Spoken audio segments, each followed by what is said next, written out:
Thanks very much for agreeing to have a call. It was great to meet you at the B2B Marketing Expo in March, and I'm really excited to learn a lot more about email marketing. As you know, it's something that is very big at the moment, especially with GDPR. So yeah, it'd be great to hear a little bit more about what you do and how you can help small businesses with email marketing. Sure. Thank you very much, Vanessa. So just a bit about myself. My name is Danny Berman, as you introduced us.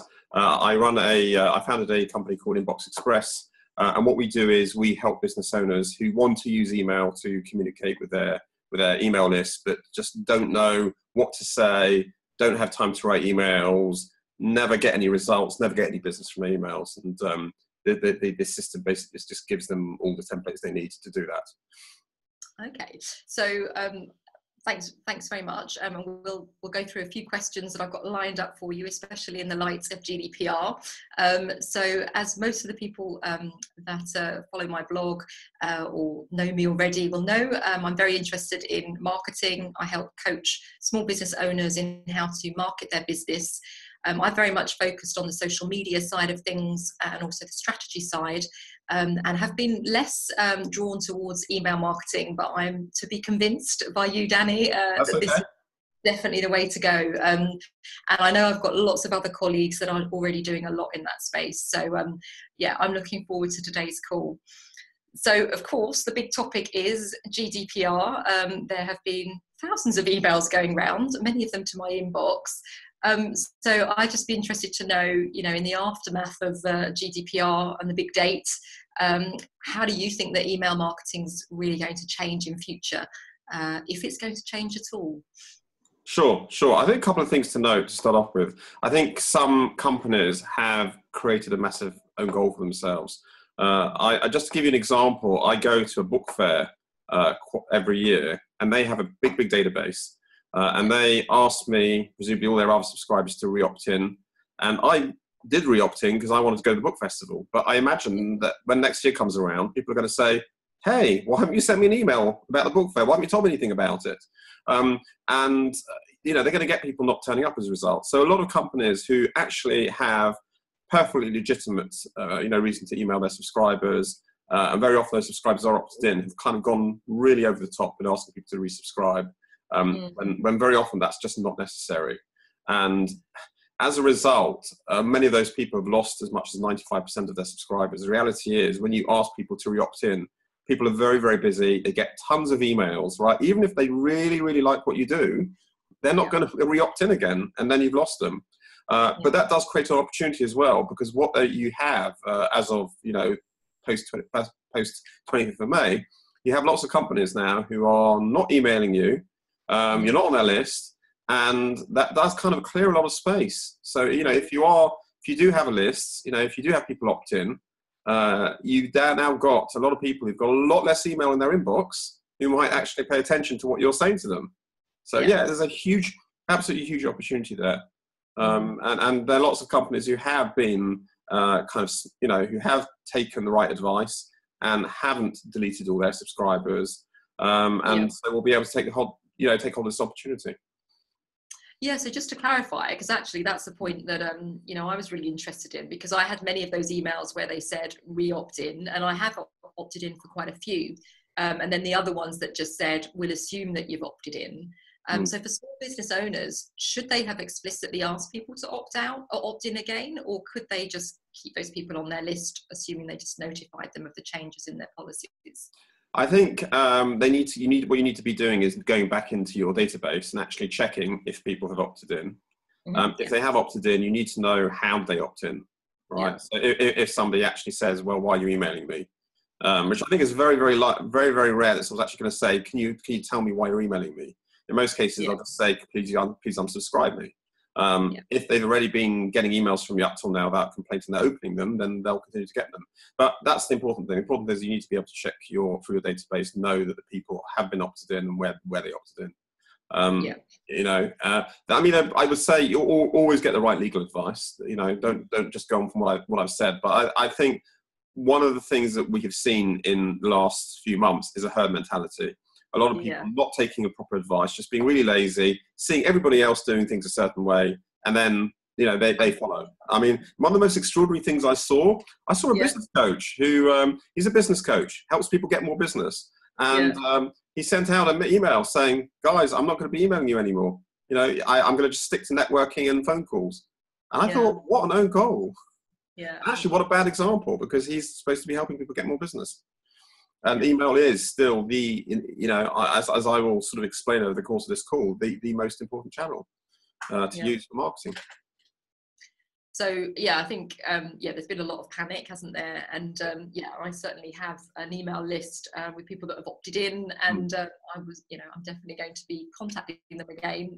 But I've never really gone into that approach where you just grab the business cards and then spam everybody. So I think that's one of the things that hopefully we'll be getting less of. And as you say, with the quality of the emails that you can help us create, then that should also be something of the past. So just going on from that then, really, I mean, you said that for you, email marketing is certainly one of the primary things. I certainly use email and rely on email a lot for my personalized email to customers and prospective customers, but I do certainly use social media a lot as well. So how do you see them playing alongside one another? Do you think there's still a place for email marketing with all of the different social media platforms that we have? So I think that how email marketing fits in with social media is that they're part of they're part of the building of the relationship with your customer. So if you think of a sales funnel where you've got your market, your target market, and there's a very large number of people who might be interested in your product. Some of those people become your social media fans of they're a Facebook, they follow you on Facebook, they follow you on Twitter. As over time, some of those people will narrow down to those who are actually quite interested in what you have to offer, and then might make an inquiry with you. Where email is very powerful is once somebody has maybe followed you on Facebook or they see your updates, they then might want to build a close relationship with you. So, for example, they might want to go on a webinar that you're running, or they might want to download a guide. So I think where email helps you is it offers you a little bit more intimacy than you would get with social media. Social media, you may not see all the updates that are posted. Whereas with an email, when you are maybe you're more interested in the product or service, email's slightly more intimate. It's a slightly more intimate relationship. It's email that it comes into your inbox. It's there where all your business correspondence is and all your personal correspondence is as well. So if you want to get someone's attention, you're going to get it. You're more likely to get it there than anywhere else. The proviso is you actually need to be saying something that's relevant so people open it. That's the important thing. Yeah. So I was just going to say that a lot, actually sometimes it now gets quite confusing because and I actually want to draw people into email because you've got LinkedIn, Twitter, Facebook messages, and sometimes I organize meetings with people and I think, where did we actually agree that we were going to meet? Where did we agree the appointment? So some people, will use WhatsApp. Some people will use Twitter. Others will use Facebook. So the way that they're contacting me is different. So I have to keep up on all of those platforms. But you're right. I do try to encourage people into my inbox, so I know at least that I can confirm, silly little details like that. But it's quite difficult to keep on top of all of those inboxes that you have on social media platforms. And you just made a really good point, which is you talked about different ways that people notify you, and I think that's why I always try and avoid saying this platform's good, this platform's bad. So when we promote webinars, for example, we have over time grown our email list through various different sources. And when we tend to promote webinars, it tends to be through promoting it to our email list. But we work with partners who have a big social media following. I think of one partner we've worked with in particular who's got a really big following on LinkedIn.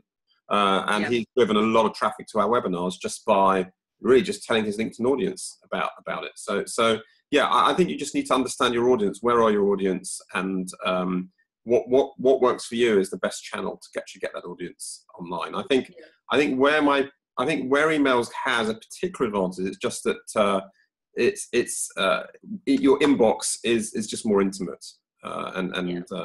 There is social media messages tend to be shorter, with emails, you can get a longer message across. Yeah. So, for example, if you want to, let's just say you've got a potential customer who might be interested in, let's say you're a clinic, they might be interested in a particular sort of treatment, and they want to know, how does this treatment work? Are there any after effects? Do you have any before after photographs and things like that? You can just offer that level of detail and engagement with email. People wouldn't expect that level of engagement on say, social media. Yeah. Okay, no, that's a good point. And I think, I think when we're talking about email, one of the issues is that I guess a lot of people equate email with email newsletters, and those kind of, unfortunate companies that have spammed people historically. They found out about some great marketing automation software, and then they send you an email every day. And I think that's maybe where it kind of gets bad rap. So I know that your approach to email is quite different. So yeah, how would you kind of distinguish between the different types of email marketing that you can do? Right. I hate the phrase newsletter. I come across, you still get those emails that say, in this edition, March, May, this in this edition. That works very well on a printed newsletter, but not in an email. There are really two sorts of email. There are emails which you can send on a weekly basis, and they will be, those might be emails that you send out with tips, advice, insights, the occasional offer. And then you'll have what are called sequences of emails, and that's an email that will be several emails, which rather than being sent weekly or every few days, will be quite a large number of. It might be sort of 7 or 8 emails over a period of a couple of weeks, or it might be 4 emails over a week. And what they're intended to do is to promote a particular offer, or promote a particular idea or campaign. So I'll give you a good example. Where you're running a webinar. People tend to send one email off and say, right, we're running a webinar on Thursday, see you there, bye. And of course, what happens, people forget about it, right? Whereas if you're running a campaign, if you're running a sequence, what you might be doing is you might be running several emails saying, here's some information about our star speaker. What questions are really nagging you and bothering you? Send us your questions for the webinar. You've got 1 day to go. Just have you cleared out your diary? And then you might send another reminder, at 10 minutes before, to say we're just about to start. All of those really do help to build up to the main event. And it's just that people need reminding. They're very busy. People have, a lot going on their schedule. So that's why you would send. You'd send an intense kind of intense sequence. Things about sequences. So sequences tend to be very focused on one subject. Where you have emails which are less regular, like say on a weekly basis, it'll be slightly more varied content. Although our recommendation is that you should still stick to specific themes. Whereas when you jump from subject to subject, people tend to then be very unclear about what it is that you do. No, I understand. And I think sort of coming back to the sequences, I think I completely get with webinars and events and time-bound things that you need to have that kind of anticipation, and also, as you said, the reminders. I think historically there have been a lot of businesses where it's more about it's that thing where they try and create the scarcity, and they say, this is the last day you can have this, and obviously they're trying to promote, a presentation or a training course for you to go on, and you look back in your history and you see, all of the emails that say the same thing over the same period, and so they're not using the email sequencing effectively because, they are basically spamming you with information that is not true. They are not bound by a particular time factor. So it's kind of trying to sort out those kinds of things, and hopefully fewer of those will be happening, and that you get more relevant, helpful, valuable emails, as you say, really do something for you. Okay, and so I think I kind of raised a few email tools like Infusionsoft, and there are probably others. I mean, are there any other kind of marketing automation tools that you use alongside the templates that you offer, or that you suggest are good to use and easy to use? That's a good point. So just talking about Infusionsoft, a lot of people become very fixated on technology. So You've seen people who, they go straight to Infusionsoft, and it's a little bit like, for some of the clients we come across, it's like using a Ferrari to go shopping at the supermarket. Absolutely, yeah. Total overkill. Very often, if you're starting off emailing more regularly, you want to start automating your emails, MailChimp's actually a really good place to start. Right. It's a really intuitive, user-friendly platform. Amazing support. They get right. They come back to you. It's all live chat support, but they come back to you quickly. They're really helpful, and it's a really good place to start. Once you want to start becoming a bit more complex of what you're doing. So, for example, you want to do things like, if somebody has visited your website and they show interest in a particular product or service, and then you want to email that person because they seem to be interested in that, and automate that. So that's when you might upgrade to something like Active Campaign. So Active Campaign does a lot of what Infusionsoft does, but it's a lot less complicated, a lot more user-friendly, and you're talking about maybe a couple of $100 a month, rather than paying thousands. Quite an investment, isn't it? Yeah. Okay, no, that's useful actually, because I know a lot of people, certainly that I'm working with, are using MailChimp.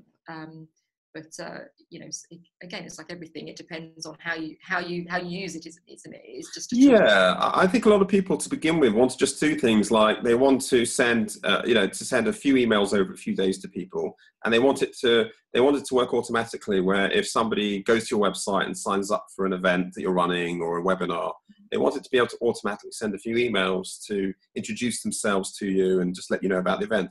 Now, that sort of thing, in most of the automations that people want to do, can be done on MailChimp. Yeah.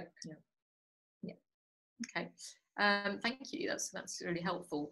And I think it's sort of coming back to MailChimp. Do you have any kind of particular recommendations about ways that you can format your email news? I won't use the word newsletter, including images. I think a lot of people are trying to get attention by using images within their emails, but then you've also got to balance that with not blocking up people's email boxes. I had one recently. I signed up to some art gallery, and I thought, my inbox seems to be getting a bit full, and I had several emails from the same gallery, all like 10 or 20 megabytes, big, ridiculous. So that was a shame. Had to unsubscribe from that one. So what's your kind of best practice with regards to using imagery or visuals or even video in your emails? Okay, so when you are, I think what the deciding factor of how image rich your emails are will depend on really what you're doing. If you're selling products online, people do expect for you to see, people expect you to see what your offering is, all right, what your products are. So, for example, I buy a lot of products from Amazon. Not surprisingly, their content is very visual. On the other hand, if you're, for example, you're a consultant, right? You're selling to other businesses, or you might be selling to consumers, but you might be selling something like you might be a doctor, right, who's doing good Botox treatment. In those instances, you need to be a bit more personal with people, and people are more likely to respond to you. In the same way that I'm more likely to read an email that looks like it's come from somebody I know, you're more likely to read an email that's slightly less branded and looks slightly more like an email that comes from another person. So, that what I'd be saying is, if you are, for example, doing consultancy work, it's actually a little bit better to limit your graphics, maybe to just having your logo at the top and your signature at the bottom. And if you do include visuals, it's where you really do need it to supplement to get across your message. So it might be that you are trying to get across, you're trying to teach somebody a principle where you want to show that model, right? Or it might be that you're doing medical procedures. You want to show a couple of before-after photos. With video, again, it's not a problem because you can put in a still image of the video. People can click on it, and then they're taken to the external source. So none of those have to be, so we're not talking about intense amount of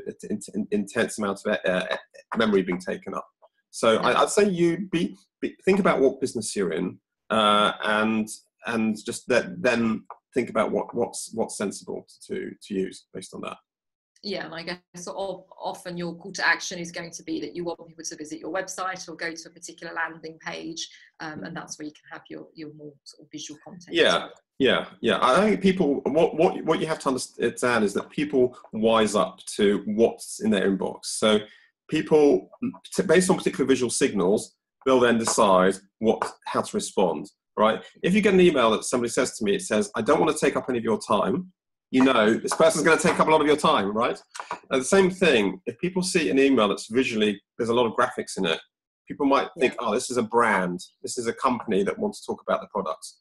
So think about how people respond when they receive certain types of emails, right? If it's more of a text-based email, they're more likely to be open to actually reading what's there. Yeah. Okay, no, that's a good point. Thanks. And yeah, I mean, the other question, I guess, is, I know that you've got a large collection of email templates that people can sign up to use. How much would organizations have to customize those? And do you think this kind of template approach works? I mean, you obviously do, because otherwise you wouldn't be doing it. But how templated does it look, and how much, extra work, how many extra words would people typically have to add or customize those emails to make them feel? Okay. Let me first answer your question. Why would people use templates? Yeah. So it goes back to the fact that most business owners are not necessarily copywriters. And I think what's very difficult about being a business owner is you've got particular skills, and with developing your business, and you cannot also be a skilled web designer, a skilled copywriter, and all those things, and nor should you be. And considering you're very, very time poor, you don't have time to start learning how to write emails from scratch. What you really want to have is you don't want to have to reinvent the wheel. You need to have some sort of system where, in the same way, for example, if I want to design a website, I don't necessarily want to design something from scratch. Is there a template I can use which can then act as a basis for a website? Yeah. For most businesses, if I think of most, certainly consulting businesses, that's probably the case. Yeah. So the same thing goes with emails. If you knew there were emails out there that were tried and tested, that had been used with other businesses, that worked, that got responses, that got engagement, why would you try and write something yourself rather than use something that's out there already that you know works? Yeah, And that's really that's the whole purpose of the templates. And in terms of how much customization they need, they are mostly text-based. So all you essentially need to do is copy, essentially open what's a Word document, copy the text, and paste it into whatever email system you're using. So they're about 90% of the email is written for you. Then about 10% you need to change. So that's the essential 10% that makes the email your email about your company or about your customer and about the problems your customer has. But what happens is the template has it puts in brackets exactly where you need to change your emails. And then it also includes an example that's filled in to show you how that would apply in practice. Also, there are instructions that take you through how the email needs to be used and why it needs to be used in that way. Okay, and so do you have different templates for different? Is it mainly sort of campaign driven, or is it driven by industry, or how do you kind of categorize the types of template that you offer? Sure. So it's driven more by what you want to achieve. So for some businesses, they've never emailed their subscribers before. So it's very much about what I would call onboarding. So getting people familiar with who your company is, what your company do, and you want to make sure that if people do join your email list, they do download something off your site, they know about your company. They know what you do.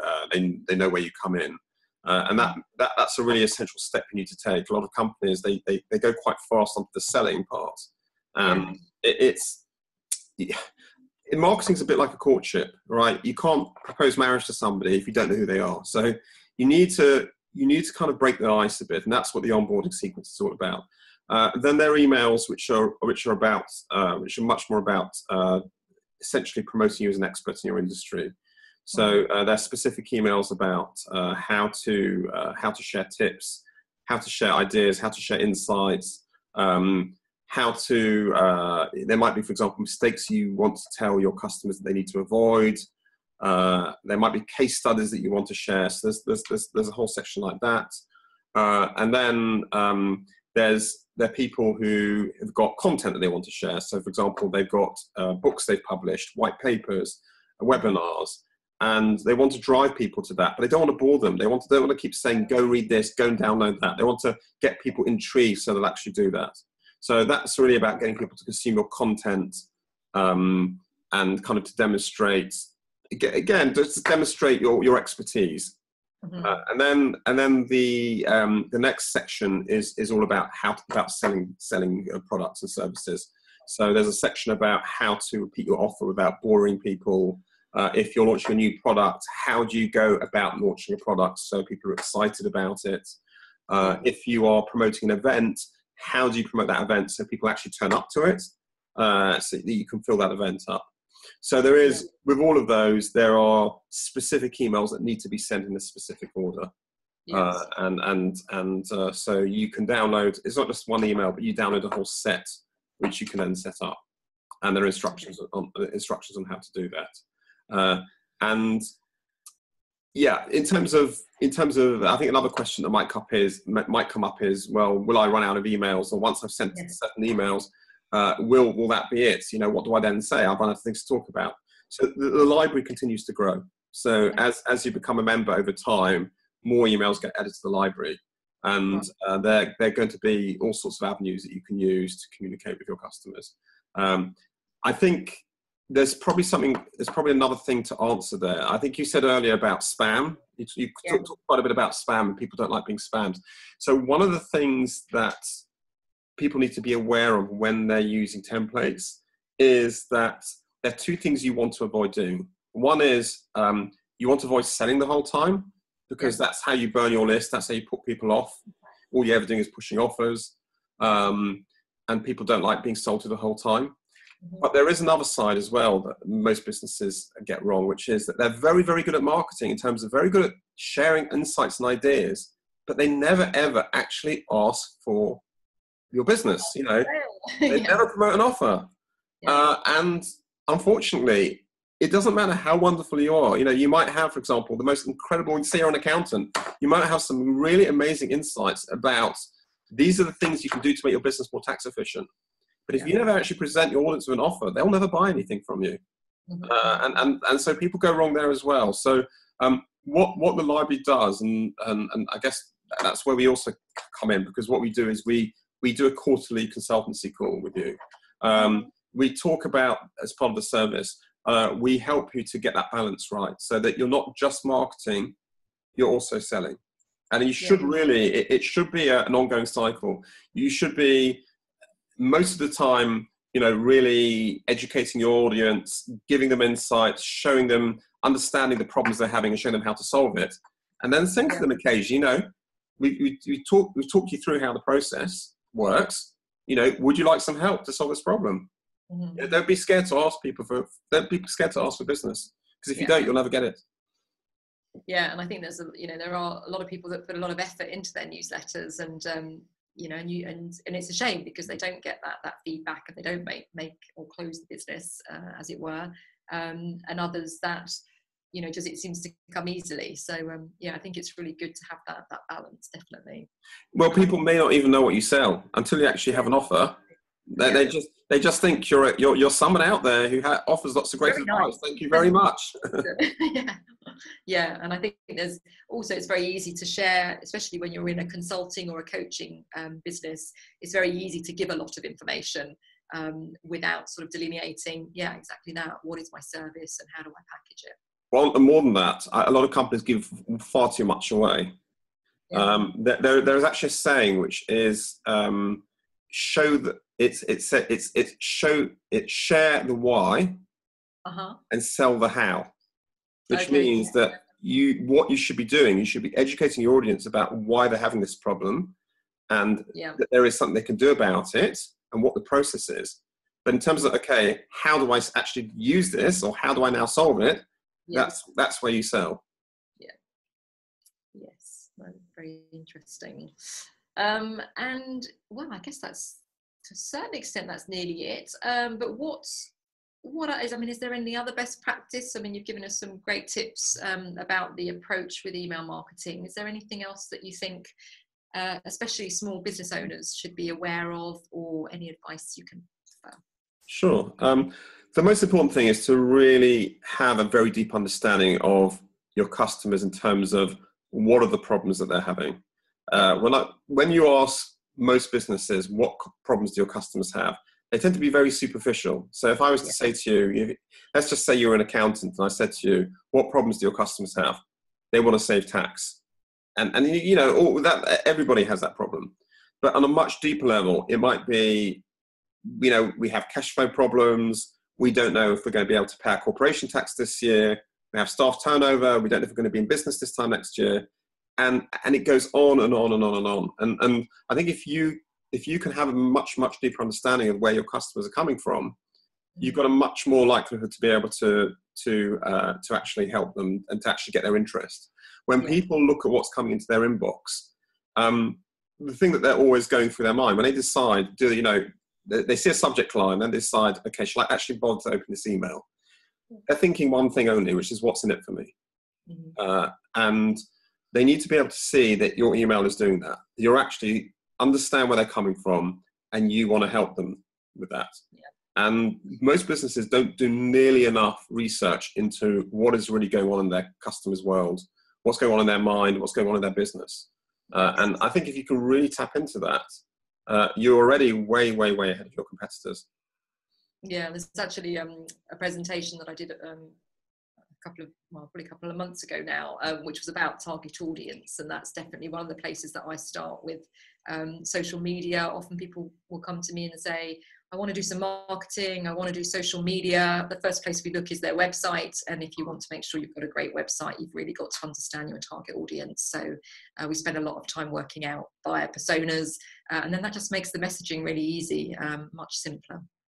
Yeah, absolutely. And what we see sometimes is something quite transformational, that a lot of businesses don't have a strategy in terms of who are our customers, what's our business about, what do you want to help our customers do? And it's often when you're working with them on marketing, as you are, and you start talking to them about who their customers are, what their problems are, what ultimately happens is the whole business ends up tilting in how it starts to look at their customers and how it needs to approach those customers. Yeah. I like that, tilting. That's a good word. And so if somebody wanted to sign up to your templates, how would they do that? Is it a subscription or a one-off payment? How does it work? So we subscribe. Our website address is inbox-express.com. It's a monthly subscription of $197, which is, I think, depending on the exchange rate, it's between about 150 and 160 pounds at the moment a month. Okay. And then it's a recurring monthly subscription. And as soon as they subscribe, they'll get invited to book a consultation call where we can take them through their next 3-month strategy. Okay, so I think, just to kind of, it's not just about some templates and off you go. It's actually consultancy once a quarter to help them work with those templates. Yeah, if you just sign up because you think, all right, I want to download some templates to help me, you're not going to get the best out of it, because you need to know which are the right ones to use and what order. Yeah. And how many templates are there roughly in the library? I know you said it's... roughly, you start off with around 70. So okay. Around 70 templates. And what happens is each month that you become a subscriber, that library continues to grow. Okay. And what is it just yourself providing the consultancy, or do you have other people? And what's your So I'm the founder of Inbox Express. My business partner, Miriam, is our director of content. So she does a lot of the strategy calls with our customers. She's also actually the author of the templates. So she really does have some really unique insights. She's written a lot of our content over the years for both ourselves and our customers. So she'll have really good insights into, what your business should be using which templates you should be using. Perfect. Okay, well, it's been really useful. I think I better get on board with your templates, haven't I, for book marketing particularly. No, it's been very helpful, and I think certainly kind of cleared the fog a little bit on some of the issues with email. So yeah, thanks very much, and I hope that readers here or viewers have enjoyed listening, did you just want to give your email address, your domain address again, just one more time in case people missed it? Sure. So it's inbox-express.com. Great. Otherwise, if you just want to Google Inbox Express, you should find it as well. All right, fantastic. Okay, thanks very much, Danny. And thank you.